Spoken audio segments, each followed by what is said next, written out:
महापंचायत में बीजेपी के खिलाफ किसानों ने दिखाई ताकत।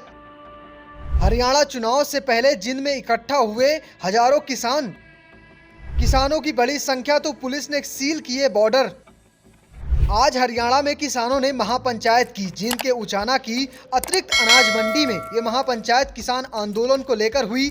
महापंचायत में किसानों का भाजपा और केंद्र सरकार के खिलाफ रणनीति बनाने का प्रयास रहा है। महापंचायत में बड़ी संख्या में हरियाणा और पंजाब के किसान शामिल हुए थे, लेकिन आपको बता दें कि किसानों की बढ़ती संख्या और जब से पुलिस को इसकी जानकारी मिली, उसने हरियाणा और जो पंजाब बॉर्डर है उसके तमाम सारे रास्तों को सील कर दिया था। वहां पर भारी नाकेबंदी कर दी थी, लेकिन इन सब के बावजूद भी किसान थमे नहीं, रुके नहीं और इस महापंचायत में भारी मात्रा में शामिल हुए हैं। चलिए आपको सुनवाते हैं क्या कुछ कह रहे हैं इस पूरे मामले पर किसान नेता अभिमन्यु कुहाड़। देखिए, आज यहाँ पे जिस तरीके से किसानों के ऊपर ज्यादती करी गई है, हरियाणा का किसान मजदूर आने वाले समय में बीजेपी वालों को सबक सिखाएगा। और जो पिछले 10 सालों से ज्यादती कर रहे हैं, उन्हीं सैकड़ों जातियों में आज एक और जाति जुड़ गई।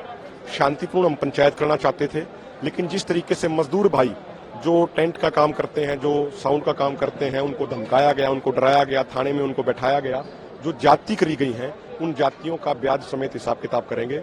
हम किसी पॉलिटिकल पार्टी को सपोर्ट नहीं करते, किसी को वोट देने की अपील नहीं करते, चाहे कोई निर्दलीय हो, चाहे कोई पार्टी वाला हो, लेकिन जो भी पार्टी सत्ता में रहते हुए किसानों के ऊपर, मजदूरों के ऊपर अत्याचार करेगी, उस सरकार का हम निश्चित तौर पर विरोध करेंगे।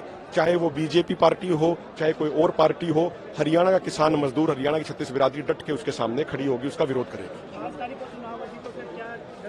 देखिए, हम ये कह रहे हैं, जब भी किसानों का कार्यक्रम होता है तो ये 144 लगा देते हैं। ये कहते हैं कि 5 से ज्यादा आदमी इकट्ठे नहीं होने देंगे।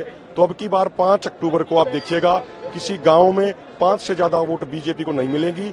ये किसानों के अंदर, मजदूरों के अंदर खुद इतनी नाराजगी है और उसका नतीजा इनको भुगतना पड़ेगा। बीजेपी को हराने वाली कौन सी पार्टी है? ये हमारा कोई मुद्दा नहीं है, ना हम किसी को सपोर्ट करते, ना किसी को अपील करते। कौन हराएगा, कौन नहीं हराएगा, वो लोगों को देखना है, वो हमारा मुद्दा नहीं है। मान लीजिए कल को बीजेपी के अलावा कोई दूसरी पार्टी सत्ता में आ जाती है और वो गलत काम करेगी, तो हम डट के उसके खिलाफ भी खड़े होंगे।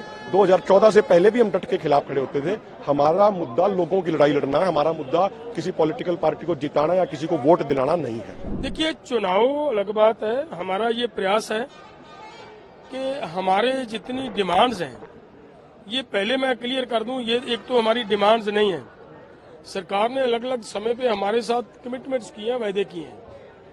वो जो वायदे हुए हैं, उन्हीं वायदों को याद दिलाने के लिए देश का किसान 13 फरवरी को घर से निकला और इन्होंने किसानों की बात सुनने की बजाय किसानों के ऊपर अथरू गैस के गोले छोड़ने शुरू किए।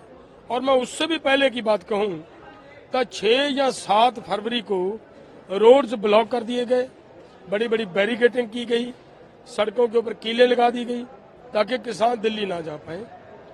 तो वो उन्होंने किया, वो जो पूरे देश ने उसको देखा कि कम से कम अगर इंसाफ लेना है तो इन लोगों से ये बातें पूछनी बनती है, इनसे सवाल करने बनते हैं, ताकि ये लोग मजबूर हो जाएं कि ऐसे ऐसे काम आगे से ना करें, किसानों के ऊपर सीधियां गोलियां ना चल पाए।